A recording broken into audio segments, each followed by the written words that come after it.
So we're in Petco. Diego, heel.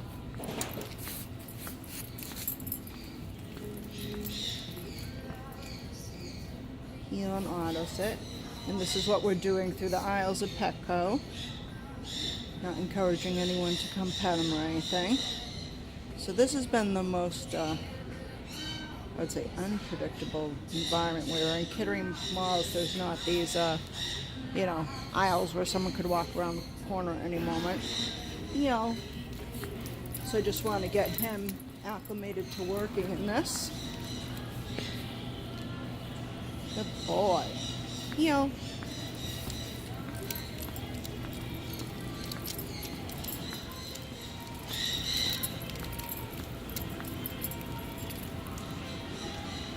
Good. Heel. He was a little nervous at first, not doing his auto sits right away. Good boy, Diego. Heel. And then there's this creepy Santa Claus that hangs around over there that always pops out at me whenever I'm training the dog in here. Heel. Not at all surprising, so I avoid that area. Heel.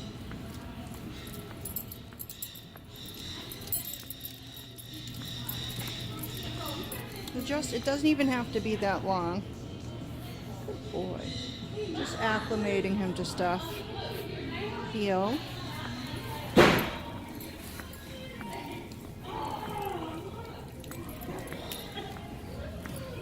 Heel. Diego, heel. There's a big puppy up ahead. Heel. Sit. Good boy. Heel, that's when he usually gets excited. Ah. Heel. Good boy, Diego. Good boy. So people plus dogs. It's always of higher interest, Diego. Good boy. Heel. And you figure if Diego's gets scared by an occasional person, heel. Crowds of people even. Let's go. Not that this is crowds. Heel. Come on. Come on, up. Good. So heel's when he's directly against my, his legs, near my legs, basically. That's why I was telling him no. And you can hear the bird squawking. So groups of people are even more concerning usually for dogs like this. Heel. I haven't met one where that's not true, but I'm sure there's always the anomaly. Diego, heel. Come on, heel. Up. The boy. Sit. Oops. I mean to say it. You know what you're doing, huh? Heel.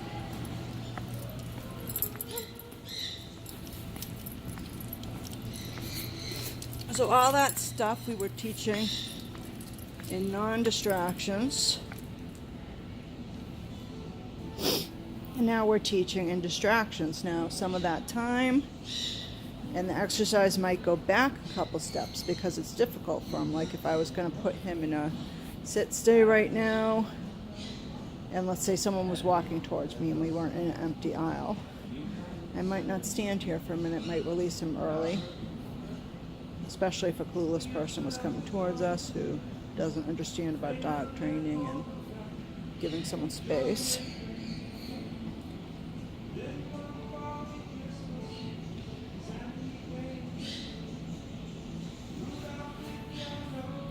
So we've been in here about 12 minutes now.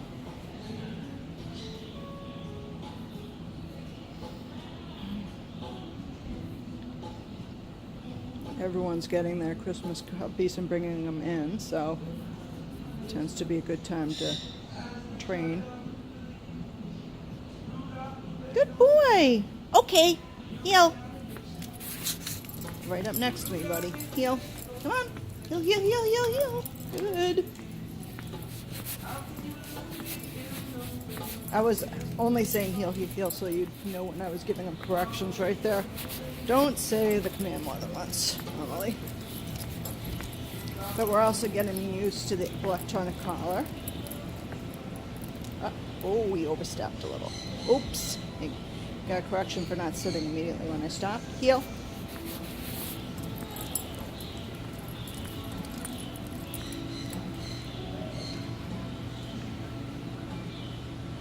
Heel.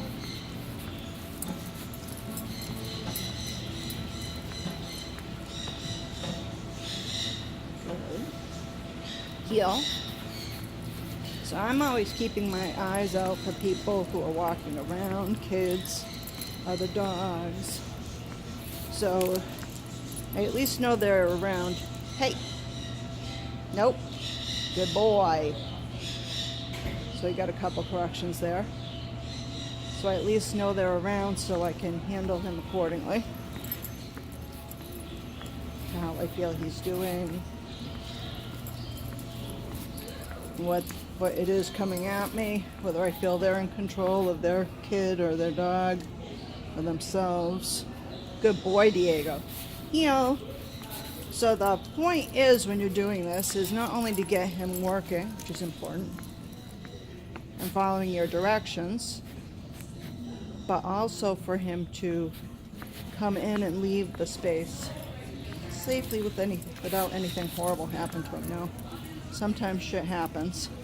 Sit through no error of your own, or maybe you've overstepped your bounds or something. As long as most of his experiences are good, then he's going to start to associate these experiences with good things. It's not like a really fast thing. They're not fixed the next day or anything. It's a multitude of things you're working through. Heel.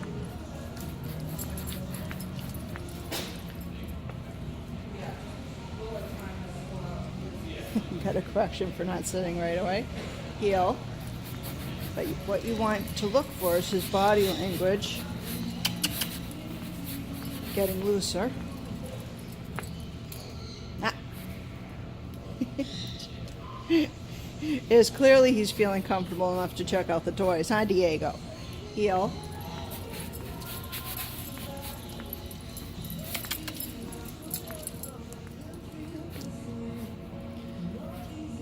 So on the past, on week 3, I've gotten him out to a different area every day. Good boy. Good boy, Diego. Heel.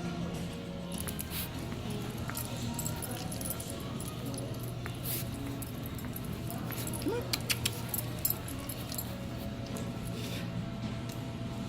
Heel.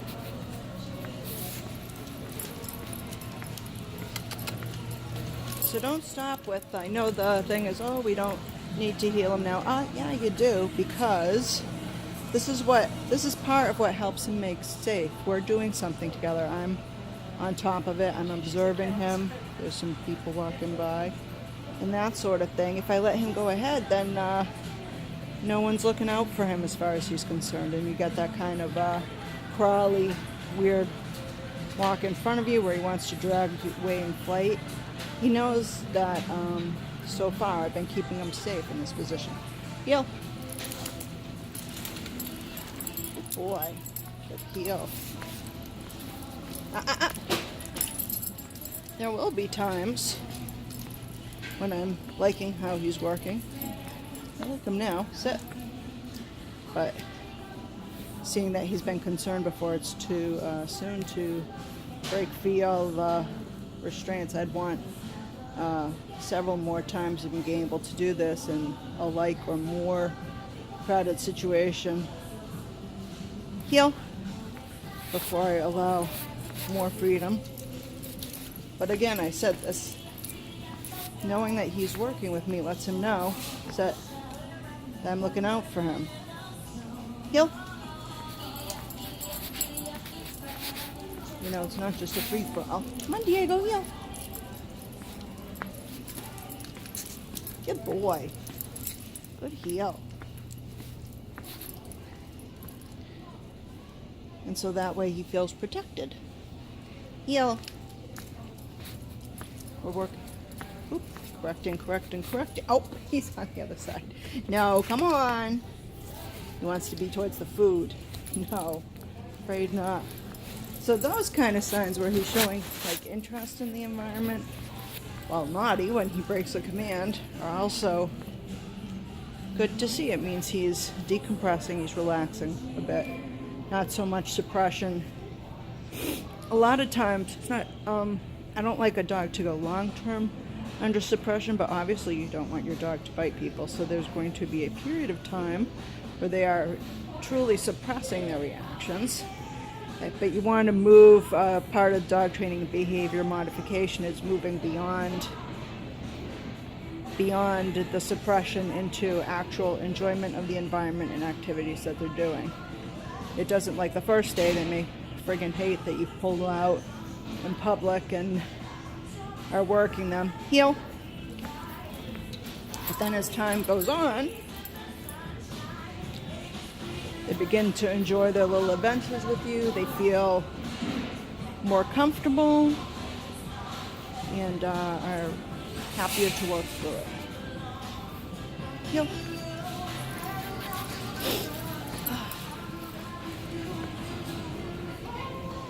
And more importantly, the more familiar you get with him and how he's going to work and what he's going to react to.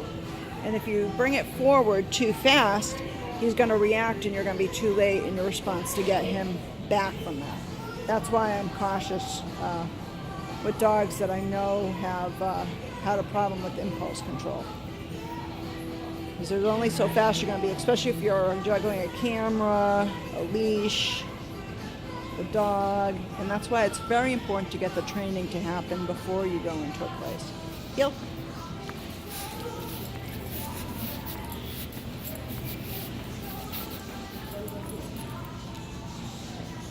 Good boy. Heel.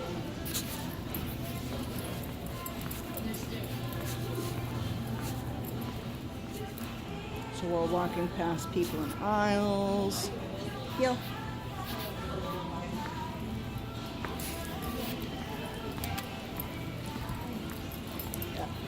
I was correcting my tap tap there until he got into place. Now he's being corrected for not doing a sit stay. I know. I mean, I ought to say heel. It's like, I know.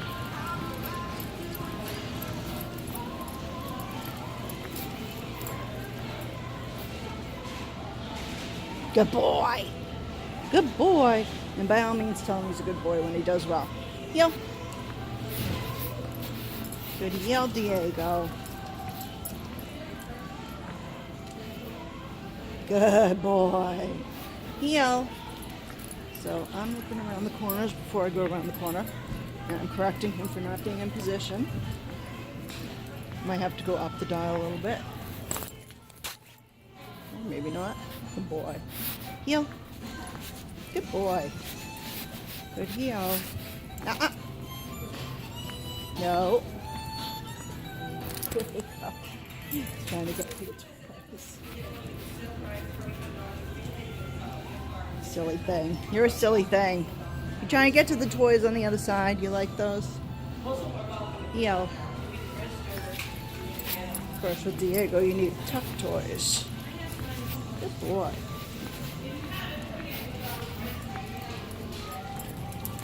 Good.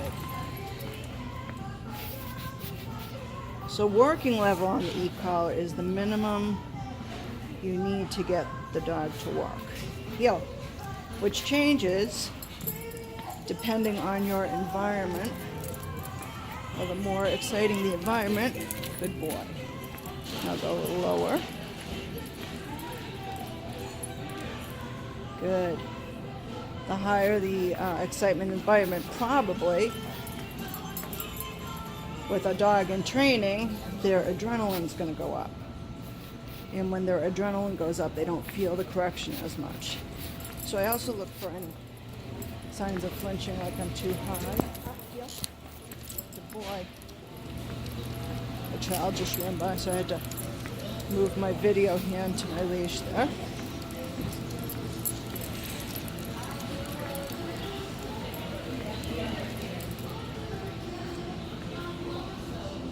Heel.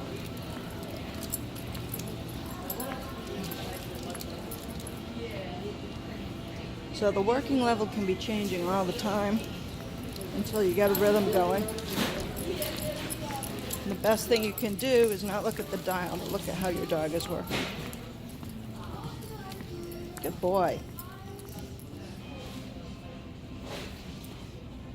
So there's, I know, here you go, Feathers. I'm working, okay? I'm doing my best. Oop. Good boy. And when he catches up back beside you, tell me he's a good boy. Remember, heeling is a very exacting position. You're working together. Good boy, Diego. Heel.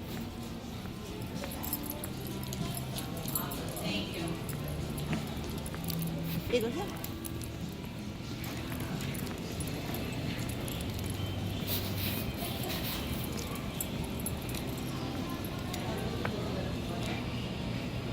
Heel. Heel. Good boy.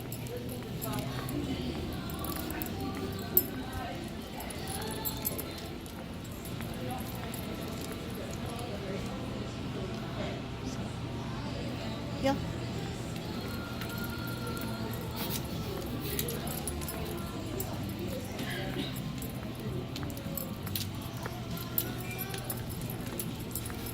Good boy.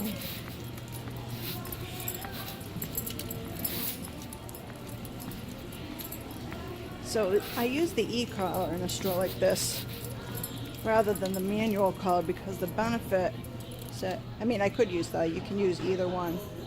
Oh boy. Heel. Oops, dog's coming in. Good. Because of the better timing and the ease of giving a correction rather than a manual collar correction. Diego. So it can be easier for an owner to do this, and you know, it's much easier when I have a camera in my hand. I find manual collar correction studio to be very valuable too. Well, that's why I usually cycle both of mine. But for a pet owner, it might just be easier to work on the electronic collar. Heel.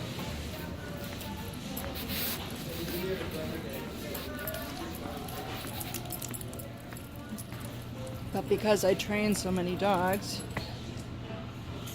and to a degree, heel, and sometimes for competition, I understand the value of not needing an electronic collar all the time. But you really shouldn't even, if you are just using it, as long as you do your training correctly.